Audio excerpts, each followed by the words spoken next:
Station. Carl Goldman here on this beautiful Tuesday here at the end of August. School starting. That always happens in Santa Clarita. School starts so early in Santa Clarita that it's still summer, and yet the kids are back at school. Traffic becomes a challenge, but we love it because the kids can get right back into it. Football has already started. We've got our first high school football game behind us, and we've got a full action-packed Friday coming up. What we're doing at KHTS is getting to know all the principals around our 6 high schools, actually 7, because Castaic's about to open up in less than a year.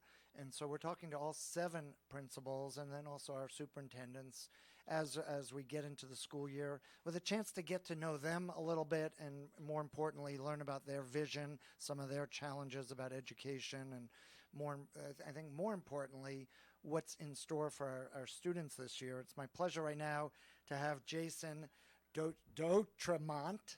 I got that right, almost. Dotremont. You got right? that right. Thank Close, you, Carl. got it Yeah, close. very Who's good. principal? You are a rare breed, Jason, because you were principal at Canyon for a number of years, and then you switched colors and went cross town to Hart. So now you're principal of Hart. How did that switch come about? Sure. Last year was quite the interesting year. In the middle of the year, in the middle of a semester, I was moved back by the district to Hart High School, where I started my teaching career back in 2002. Was assistant principal at Hart High School, was a football coach at Hart High School. So being able to come back to a school that I've come to know and love, have some rich family history there, was really exciting. It was, like I said, an interesting year, but it's nice to have a full year to start with. And like you said, summer is still in session, but so is school. And it's hot out there at lunch and brunch, but the kids are doing great, and we're having a fantastic start to the year. So before we dive into some of the academics, just one question. Friday night, you're at a football game, Hart's playing Canyon. What happens? Well, it's interesting you asked that. 6 years ago, I'm close to 7 now, I guess, when I was assistant principal at Hart in 2012, they had moved me to Canyon as assistant principal. So that fall of 2012 was an interesting season. On the flip side, because I was on Canyon's sideline, and Hart was playing at Canyon. And so I definitely know now what to feel, because they're great people, great students out at Canyon High School as well. But now I'm a red and black through and through, and being at the sideline. October 12th at College of the Canyons, Hart versus Canyon, should be great. It's actually, and this is almost a pub for Canyon, whose 50th anniversary is next week. Okay, right. It's the 50th meeting between Hart and Canyon, so it's going to be a fantastic event. I encourage all of you to come on out to that game. Wow, 50th meeting, and what's the records? Do you know? I'm stumping you now. I don't know off the top of my head, but Aaron, I'm pretty sure Yeah. Hart has the edge there. We're going to do a little research, and you guys can check the KHTS website, but I think by this afternoon we're going to have Aaron on his shift that give us the results there, right? Aaron, which school did you go to? You were Hart, yeah. So you should know this too. All right, we're going to get the research down on that. So, school. First of all, what's the population of the Hart student body now? Hart High School is currently a little under 2,300 students, but right around that range. And when Castaic opens next year, will you lose some students? That's a great question. I don't think Hart High School will be that affected with the opening of Castaic High School. Of course, any student, I think, if they want to pursue a pathway there that they may have different than what Hart High School has or any district school has, they might have that opportunity to go there, which is a great opportunity for them. But I think it will mainly impact some of the schools where the Castaic residents reside currently, which is Valencia High School and West Ranch. somewhat West Ranch High School. Right. Are going to feed into that as well. Right. The at Hart High School now you have a beautiful new auditorium over there. What else is new at Hart? Actually, we are undergoing a lot of renovation, restoration. We did a complete infrastructure work over the campus this summer, and we're talking, 50-year-old conduit, underground trenching. It was really, a lot of it was shut down, and we thank the construction companies that were there working with us when we had summer camps going on. we will have coming in next school year a 2-story building, 22 classroom 2-story building in the back by the tennis courts, which really will fulfill a lot of our needs we have. We have some traveling teachers right now. It's going to be state-of-the-art, brand new classrooms. Really excited to have that come online. It's actually something I've been waiting for since I was back as assistant principal at Hart, and we're finally getting it going to where it's going to be concreted and looking just beautiful. Now, in the past, I know Saugus had a special program for auto training, for auto repairs. Castaic has an entire workforce program set up, tied in with College of the Canyons. What's special at Hart? What's different at Hart that isn't available at any of the other schools? I don't know if we have anything other than our, history and heritage that we've had for close to 75 years at Hart of tradition and excellence. We have some of the top AP advanced placement scores in the district. But, our kids are just very well-rounded, involved, extracurricular activities, performing groups, our great marching band and choir. We do have some pathways available. We do have an auto shop as well. We have a print shop, Hart Print Services, where our kids do that and silk screening. We call it a multimedia class now. We have a video production pathway. We have computer science, which is really taking off as of late to many of our district schools, actually. So a lot of just really good opportunities for students that make that student at Hart High School a well-rounded individual. We started this interview, and this is, by the way, KHTS Radio, Carl Goldman with you. We're talking with the principal of Hart High School, Jason Dotremont. And I didn't realize when we started the interview that I had forgotten that Aaron, who's in the studio and does our afternoons, Aaron Delatorre is a Hart graduate. So I'm going to make him get on the microphone for a minute and join us, because I've got a couple questions for Aaron. So, Aaron, first of all, you're not wearing your Hart colors today. No, I've traded in my Hart red and black for the KHTS colors here. Okay, got it. Yeah. Now, when did you graduate Hart? I was a 2012 graduate. Okay. Fairly recently. Yeah, so what was special for you about attending Hart High School? You know what I loved about going to Hart? You see all of these new campuses, and they all kind of look the same. I love the old school style of Hart. I love the brickwork. I love the trees that line the campus. And I really think that permeates throughout the entire school, throughout the entire student body. I think every Hart student is very grounded. I think we're very communal. And I think not only is that displayed in the teacher or the students, but also the teachers, the administration. It just really permeates throughout the entire school. So many of us are newcomers here to Santa Clarita. We don't realize that Hart was the first high school here and the only high school for quite a while, till Canyon came about 50 years ago. That's and right. Hart came about how many years ago? 73 years ago. So it was 1945 that Hart established its roots. And great story, 100 students. Actually had to be across the street at Newhall Elementary a lot of that time, which was an even older school. But as far as the high school goes, you're absolutely correct. The very first public high school in our district, in our valley. And Aaron actually was a student at Hart when I was assistant principal there. What do you know? Look at that. Yeah, I know. I remember. Can I call him Jason now? Am I allowed to? I don't know.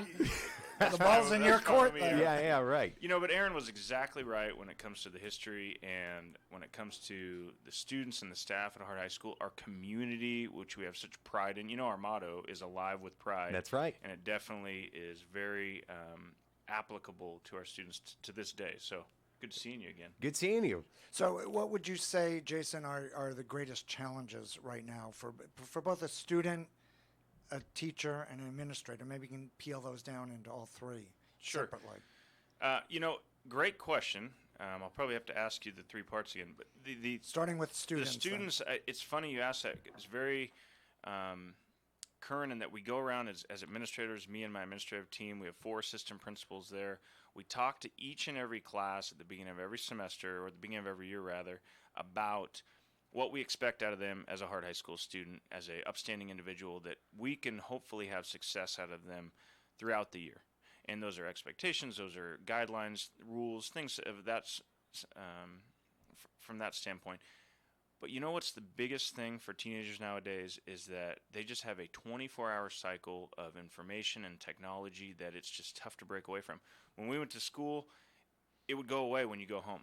now they have these pressures and these stressors on them all night long.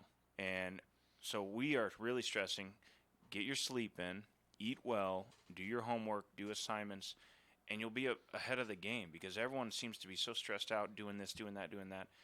And we want them to get involved. Absolutely. That's part of our motto. But we want them also to be, like I said earlier, well-rounded, well-rested, and very nutritious in their eating habits. So, do you think because they're being thrown with so much information from so many directions, it's tougher to create that foundation? You know, the old days when I went to school was reading, writing, and arithmetic, the 3 R's they called it, and long before there were any digital devices. Nowadays, that's not as important anymore. I mean, it is and it isn't. So how do you find that balance? Yeah, and balance is critical, because they do have to keep up with the ever-changing technology. I mean, we've often said, and I know a lot of the folks at the district that work in the CT department and some of our, the higher-ups, we talk about this a lot, in that we're preparing students for jobs that probably don't even exist yet. And you've probably heard that over and over again. But that's so relevant, Students, we push that computer science pathway because a few years back, we saw the need going into college of where colleges needed these undergraduate programs to be full of computer engineers, because that's where the future was headed. And we're getting more of that and more of that. And so we are preparing our kids for that future. But to also find that balance, as you were talking about, with family, with friends, with just being a kid. That's so important for our kids to grow up with. Otherwise, that burnout rate, that stress, really can wear on them. And we're seeing that on a daily basis, working with kids, counseling kids, making sure they're prepared for college, but also for life. And that's more important. We're chatting with Jason Dotremont, the principal of Hart High School, here on your hometown station, KHTS 98.1 FM, AM 1220. This interview, by the way, if you're just catching, we're going to come back and talk to Jason some more, learn about some of the challenges of teachers and challenges for administrators in a couple minutes after this short break. Also, you can catch this interview. We'll be posting it on YouTube, and you can subscribe to our KHTS daily emails by going to our website, hometownstation.com, and learn more about Hart and the full Hart School District by checking it out on our website. We'll be back in a second here on your hometown station. Hometown, your hometown station. Finding the right lawyer can be a challenge, but in Santa Clarita, there's no need to search when there's Hacker Law Group, Santa Clarita's premier litigation firm. Jeffrey Hacker has represented celebrities, financial institutions, accident victims, real estate developers, realtors, contractors, businesses, nonprofit organizations, and other individuals and companies with their legal challenges. Mr. Hacker is one of Santa Clarita's leaders, consistently listed as one of our most influential. When everything is on the line and you need legal counseling, visit hackerlawgroup.com. Accidents happen, but rest assured Patterson's Collision Center is here to help. Patterson's is a family-owned and operated collision repair facility providing the Santa Clarita Valley with premium collision repairs. Patterson's prides itself on being the only California-certified green repair shop in all of Santa Clarita. They are insurance claim specialists and even offer payment plans for your deductible. For personalized, friendly service, visit pattersonscollisioncenter.com. or call 294-1011 and let Patterson's Collision Center help ease your worries today. Hey guys, this is Cardinellis, host of Problem Solver Politics. Are you the kind of person that demands to know the facts and truth behind politics instead of just hearing the same old rehearsed talking points? If so, then I got the show for you. Problem Solver Politics is an independent political talk show that interviews expert guests on real issues, both local and national. Our show holds Republican and Democrats' feet to the fire and puts problem solving before party politics. Trigger warning, this is bare knuckle boxing on air, so snowflakes need not apply. Join us Sundays at 7 p.m. City of Hope is a world leader in cancer research and treatment. And there's a City of Hope community practice location right here in Santa Clarita, eliminating a major barrier in the fight against cancer: distance to quality care. Santa Clarita benefits from City of Hope's compassionate care and renowned clinical expertise. Find out more at cityofhope.org/Santa Clarita or call 661-799-1999. Hometown, your hometown station. Carl Goldman here, your hometown station, with Jason Dotremont, the principal of Hart High School. Aaron Delatorre in the studio as well, graduate of Hart High School.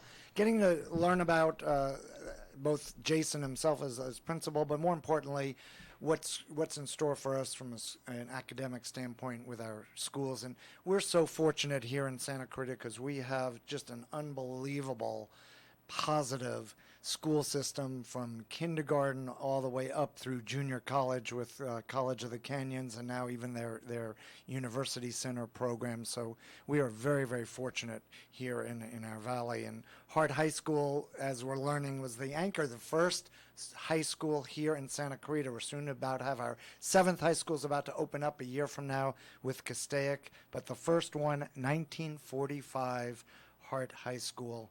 And so you're following quite a legacy there, Jason. Well, we talked about some of the challenges for students, and I want to segue right into challenges now for faculty members. What would you say here in 2018 are the toughest challenges for faculty? Sure. Keeping up with that technology, kind of going off what I said about students, teachers are also having to deal with that ever-changing technological device that's coming in, that students, sometimes the students now know more about the technology than the teachers do. But Aaron said it earlier too about the pride the staff has at Hart High School, the traditions, many of them when they start at Hart High School many years ago continue on and stay at Hart High School for a long time and really have become and are outstanding teachers. That's very evident with our AP scores that I talked about earlier.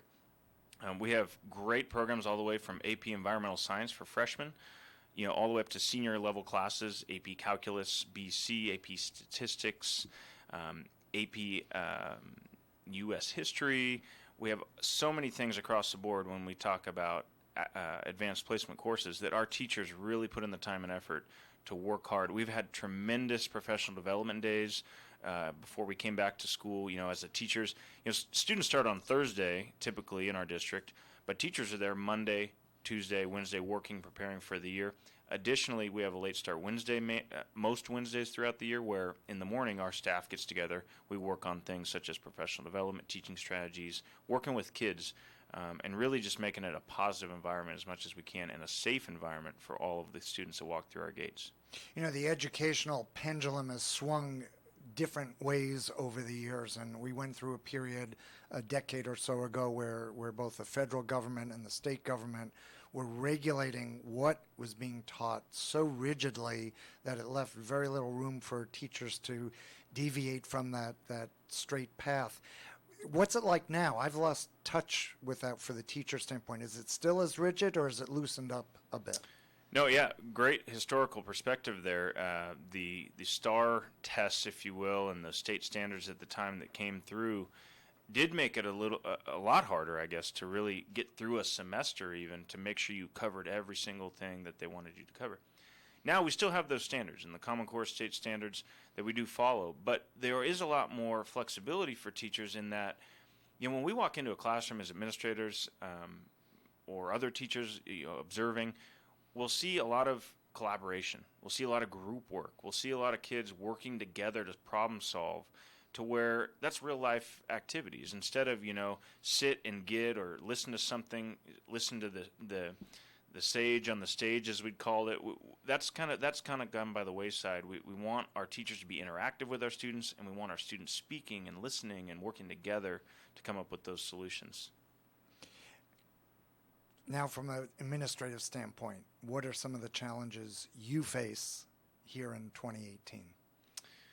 Yeah, becoming an administrator, going from a teacher at Hart to an administrator at Hart, you definitely see a lot more things. Obviously, your lens is a lot broader, and even at the district level, it's even much more broader, seeing all the schools. At Hart High School and at other schools throughout the valley, at least at the high school level, we've seen an increase of some things on campus that maybe are, we talk about technology, these new vape devices that become very problematic. Although I will say the students at our high school this year have done a fantastic job not doing that. We've tried to educate our parents, tried to educate our students when it comes to the dangers of vaping or electronic cigarettes, I believe they're called. That's something that, might be taboo. People don't want to talk about it, but we've tried to hit it head on and really make sure our students are aware of the dangers there. And that's, if you think back, a long time ago, there used to be a smoking section at Hart High School when the dangers of cigarettes weren't known at that point.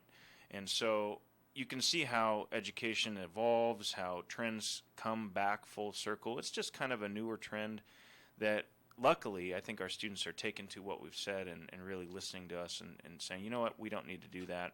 That's not for us anymore. From an administrative standpoint, how do you balance the social media that's out there, and are you allowed to step in and draw some boundaries if someone goes overboard with social media? Where do you draw the line? Sure, we do have boundaries in that we're not just monitoring social media 24 hours a day. If something affects one of our students at school throughout the school day, or even in the evening at home, we try to work with parents on that and again, educate throughout those things.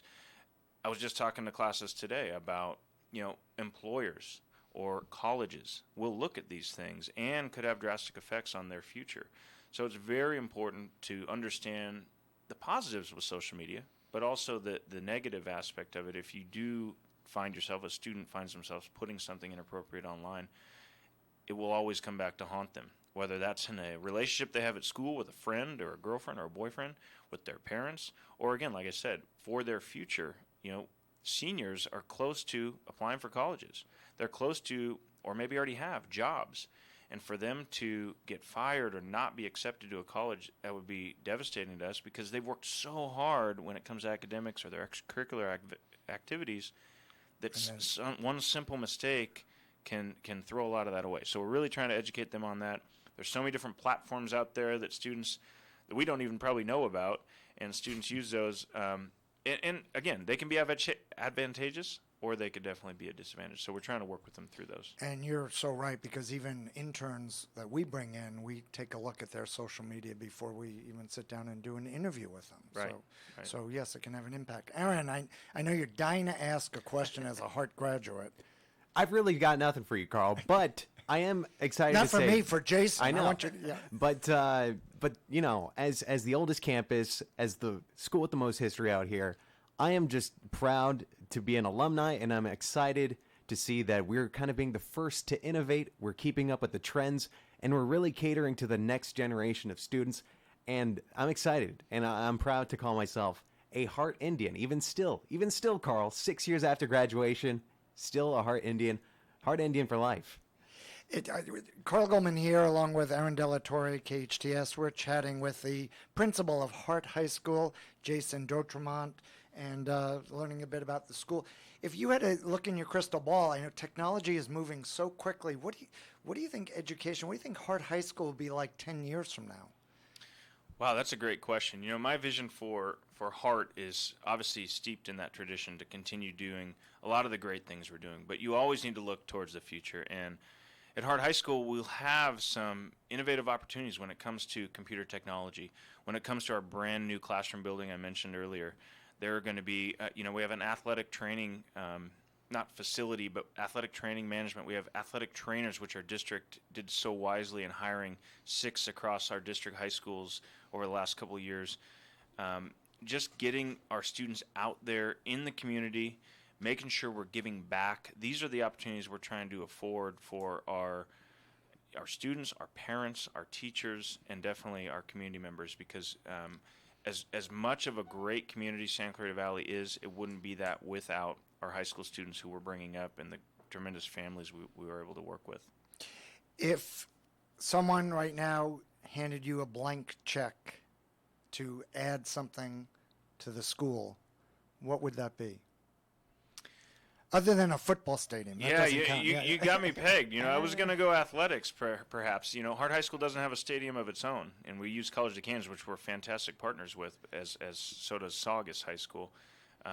So that would be probably a priority for us, knowing that coming from Canyon High School, the benefits of having your on-campus field and stadium really does great for that school pride, the school community. But that's a stumper. We're not often given blank checks, so I think to get that money, we'd put it back to the students. We put it back towards working with our staff and making sure we are on the cutting edge when it comes to instruction.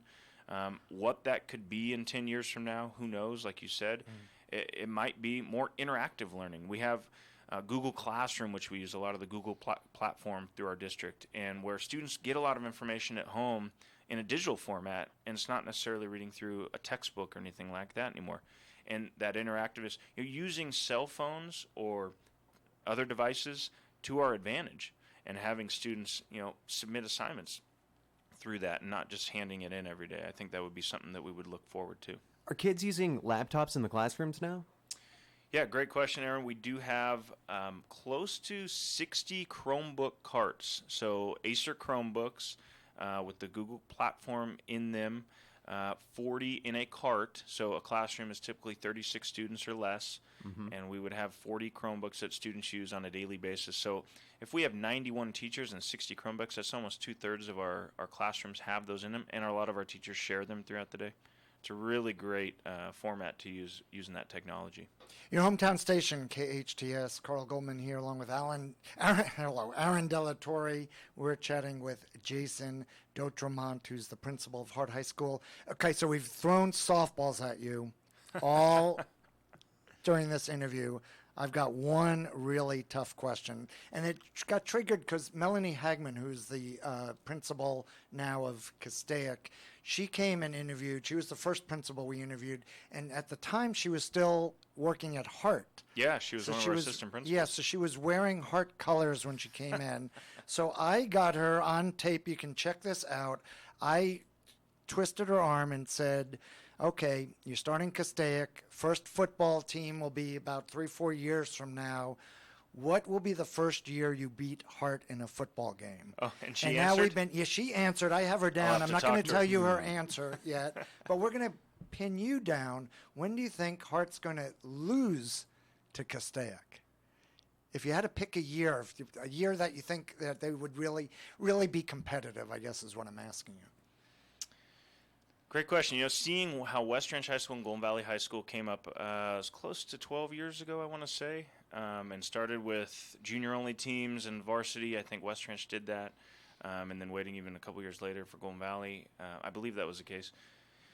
It's hard, and it depends on a lot of, what kind of coach you get in there, what kind of student athletes you have working for you and playing, and really, it comes down to the team aspect. And, you could have some of the most talented players you have on a team, but if your entire team is not working together, and you see that in all walks of life. You see that with our administration. You see that with our classrooms. You see that with other teams, not just football.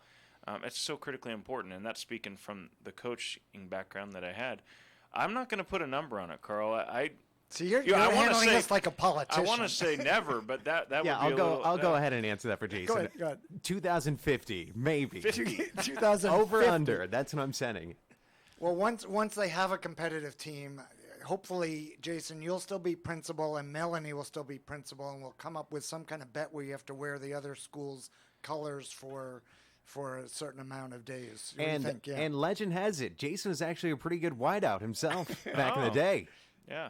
Is that right? That's right. Thank you. Yeah, I Nice. actually went to College of the Canyons, went to the University of Southern California, Nice. and played football there. So. Oh, you did? Okay, so there we go. Yeah, so you have me pegged with the football background. Yeah, we got you there. All right, so Aaron's saying 2050. Yeah, that's a generous Jason line. being a true principal is not going to – I'm going to pull Melanie's number and have you hold her to it, okay? We'll see. 2050, if I'm still principal then, I don't know. That would be rough. Thank you so much for joining us, and we look for tremendous success for you and everyone at Hart. And I know you'll have a great academic season, a great sports season, a great we've watched. You mentioned a number of your teams, and we know the dance team is awesome over there at Yes, Hart, absolutely. and you've got a lot of great talent that have come through the doors at Hart High School. So thank you so much. And thank you, Carl. Having this opportunity is just fantastic for our community, for your listeners to hear kind of what we have going on in our schools. A fantastic district. My kids also go through the Newhall School District, another fantastic district, as in all of the districts in Santa Clarita Valley. So thank you for this opportunity, and Go Hart High School. We'll have you back again. Jason Dotremont here on your hometown station, AM 1220, 98.1 FM, KHTS.